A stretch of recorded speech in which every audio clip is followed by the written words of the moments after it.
try something with me right now before anything else.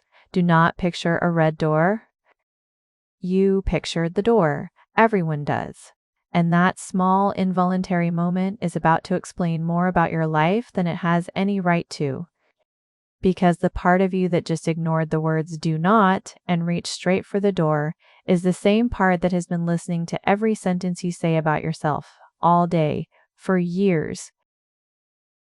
We tend to think of the voice in our heads as a narrator, playing out a life that is happening to us. I have come to believe it is a set of instructions.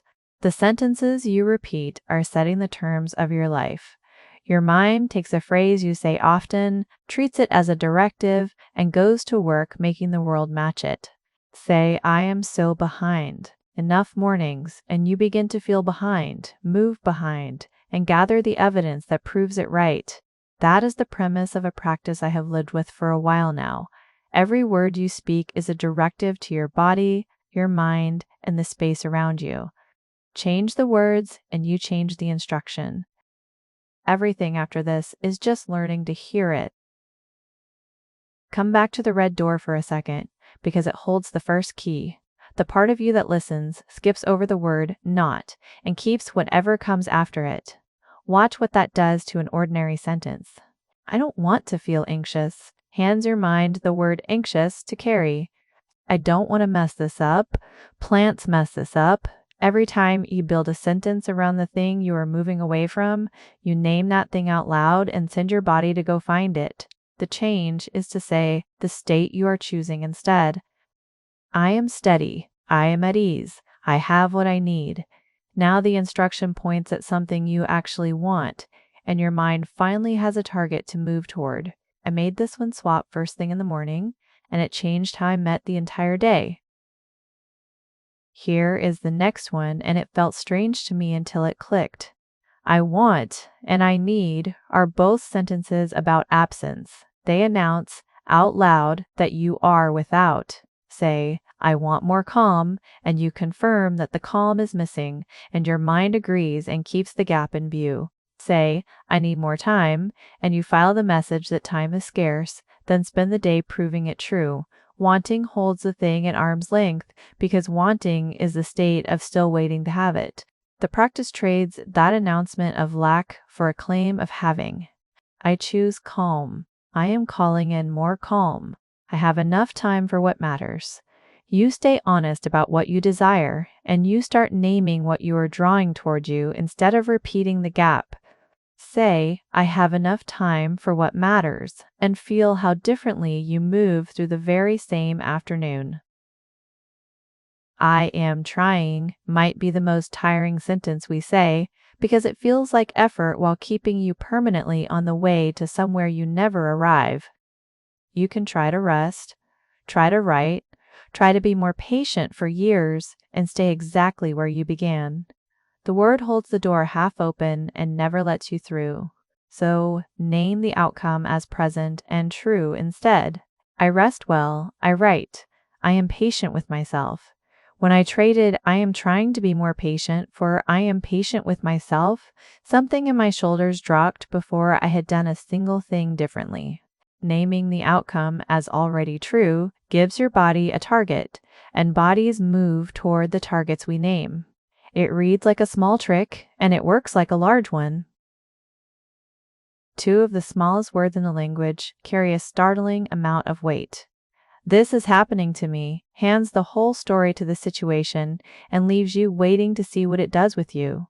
"This is happening for me" keeps the pen in your hand. Let me be careful here, because this one gets misused. You do not have to feel grateful for hard things or pretend they stop hurting. Some days the honest sentence is a heavy one, and it deserves to be spoken plainly. The reframe asks you to stay the person who gets to decide what happens next, to ask what this is showing you, what it is making room for, what you will build from here. You may dislike the event with your whole heart, and you still get to author your response to it.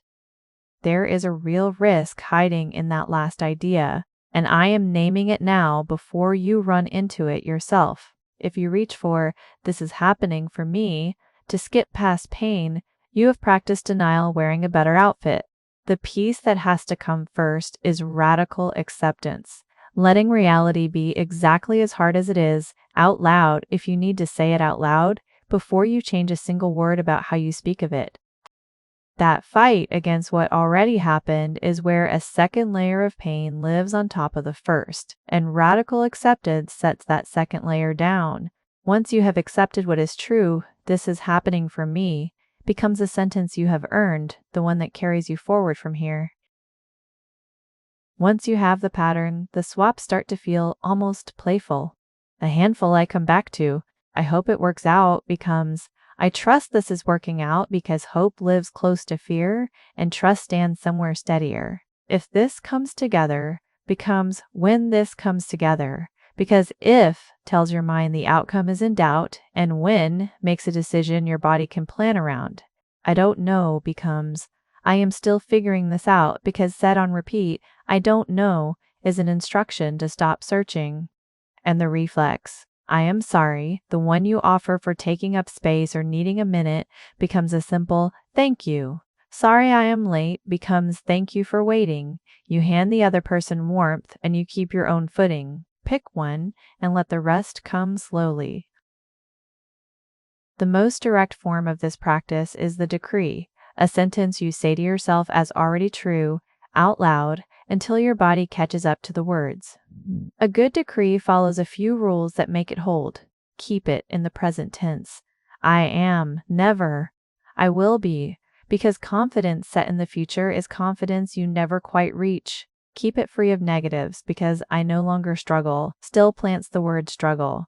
Keep it in the first person, because it is a command to your own mind, and say it out loud until it stops feeling hollow, because staying with that hollow feeling is how the sentence becomes true. Here is one I return to on the small mornings. I speak my life on purpose. I choose the words that build me. I trust what I know. I lead from my own authority. Let me clear up the worry I hear most, because I had it too. Choosing your words on purpose is a practice of kindness toward yourself, a world away from toxic positivity or the perfectionism of monitoring every syllable until speaking feels like a test you keep failing. You will slip 100 times a day, and so will I. The practice is kinder than perfection. Picture a child you love and think of the sentences you would never let anyone say to them. "You are too much. You always ruin this. You will never figure it out." Then notice how easily those same words land on you, from you, in a voice you would call cruel, coming from anyone else. The whole invitation is to catch one, and to offer yourself a better instruction in its place. One kinder sentence, and then another. I am putting this into words now because it has become the ground under everything I care about. Reclaiming your own internal authority, communicating from a settled place, leading your life instead of narrating it from the passenger seat. Imagine a week where the voice in your head stops rehearsing what might go wrong and starts naming what you are creating. The hard conversation comes out steady because you spoke to yourself as capable before you walked in. The boundary lands clean. The ask leaves your mouth on its own, the apology gone from the front of it.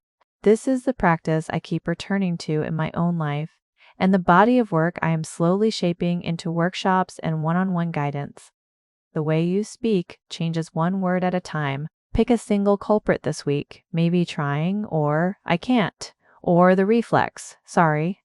And every time it slips out, pause and say the version you would rather live inside. By the end of the week, the new sentence starts arriving on its own because you have been rehearsing it. Your words build your life, one sentence at a time. Choose them on purpose, starting with the very next thing you say to yourself. There's more of this thinking on the blog.